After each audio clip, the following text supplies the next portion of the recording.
हाय बचपन गाइस, में बैक लिखी टू माय कहानी चैनल। मेरी, আমি আজকে এই कैसे স্কুলের একটা बदलती অফলাইন গেমে जवानी চলতেছি। मेरी। এটা सारा দেখেছি এতক্ষণে समंदर আমি দেখতে मेरे পারি। पास है, এই एक খেললাম একটা बूंद ক্ষেত্রে, पानी দুটো मेरी ছেড়ে দিলাম। प्यास है, मेरी হ্যাঁ, प्यास নম্বর है, গেল। मेरी प्यास है। হ্যাঁ, 4 নম্বর যাচ্ছে। देखा था হ্যাঁ, माने আরেকটা যাবে कभी 5 प्यार से, নম্বর।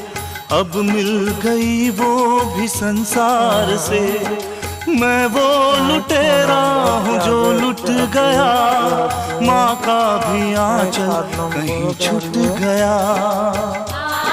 7 নম্বর গেল, 8 নম্বর যাবে। नायक नहीं खलनायक हूँ मैं। একটা লাস্টেরটা ফেলে দিলাম। তোমরা বলবে এই গেমটা আমি কত সেকেন্ডে বা কত মিনিটে শেষ করেছি, আর ফলো সাবস্ক্রাইব